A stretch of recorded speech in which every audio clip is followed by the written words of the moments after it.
friends and artists. Mrs. Gordon here. Happy to see you. Um, this week we wrap up oops, our lettering unit with someone who is a new artist to me. Let's see if I can make myself a little smaller. I can't make myself that much smaller. I have to come over here over on Marian. So this friends and artist is Marian Bantjes, and she's been described as a typographer. So a typographer is someone who lays out letters, and typography was one of the things I studied in art school.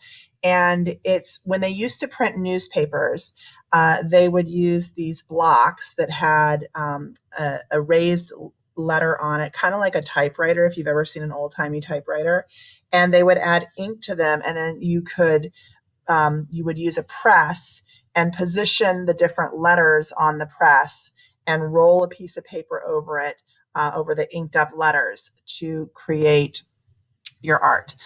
So she does typography.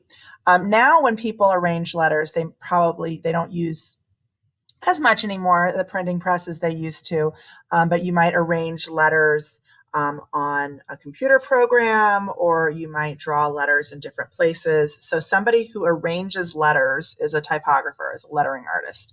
And we've been studying lettering for this month of January. We started off with the fabulous Mr. Peter H. Reynolds, and you created some words of intent for 2021. Then we learned a little bit about the wonderful Mr. Robert Indiana, and today we're going to learn a little bit about Marian Bantjes. So Marian has been described as a typographer, a designer, so that's somebody who takes other people's words and letters and arranges them, an artist and a writer. Her work crosses boundaries of time, style, and technology. She uses lots of different ways of technology of making her art. She's often hired to create custom type for magazines and advertising. So custom type, that means special letters that she's created what the letters look like. And she does this great thing with like flowers, and she makes letters out of flowers, and then a magazine would like use the different letters to write the words they want for their titles. And special projects. She has underlying structure and formality that frames its organic, fluid nature. Okay, so she likes using organic shapes and lines in her work. It is these combinations and juxtapositions, those are changes, that draw the interest of a variety of designers and typographers. So people are really interested in Marian's work. She's got a monograph of her work. That means a book that's a collection of her pictures called Pretty Pictures. And she's got another one called I Wonder. So people buy books with her pictures in the books. And I think her work is really, really interesting. And I think that you will find it interesting too. So let's take a look at some of her work. So she has this whole thing about creating hearts. So the interesting thing about lettering is how you can choose the different colors for your letters. You can choose different styles of letters. Like when we were talking about Mr. Robert Indiana, we talked about serifed letters and letters that have little kind of pieces on them. These, let me see if I have an example of that. So like right here, this is a poem for Peter, and you see how the letters have like little pieces on the ends of them? That's serif. A sans serifed letter, that means sans is the word in French for without, is without any flags. So these are very simple, bold letters. Do you remember when we were young, we gave Valentines to all our friends? So Marian designed this heart, this beautiful heart design behind it. And then she chose these words, and she arranged the letters, choosing the colors of the letters and choosing to have the letters overlap. And if you look really closely, you can even see how when they overlap, like when this pink overlaps with the yellow, it makes orange, right? And when the pink overlaps with the blue, it makes like a purplish color.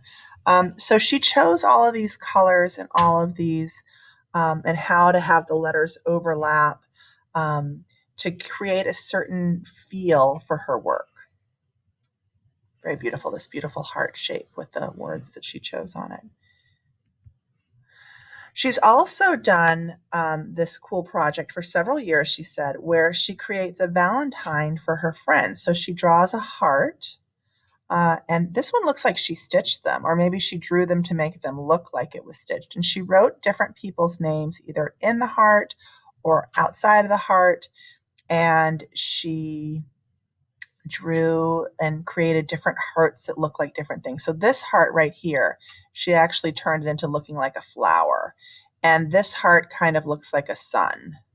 And this heart has some really neat striped patterns on it. And this heart looks like it's got, it's like flowing in the wind. So she thinks about the different people in her life, like Susie must be a very flowing person. And maybe Jasmine, has her heart hidden in some way. This almost looks like the bones, the bones of your chest inside, like a skeleton.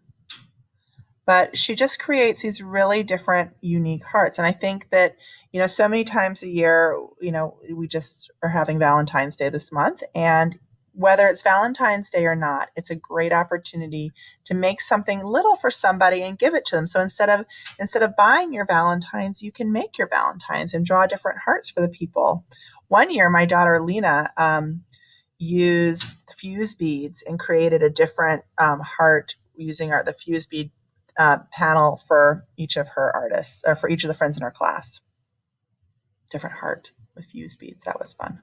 I helped her a little. It got to be 20 something hearts on fuse beads, is a lot. This I love. She's taken different pictures of flowers and actual flower petals, and she's made letters out of something that aren't just lines or shapes. So this is something that you can do too. You can find things that you have in your house, something that you have a lot of, or something that you find outside, and arrange like stones or rocks or crayons or Legos to create different letters. I think that's fabulous. You can see them more here. How beautiful.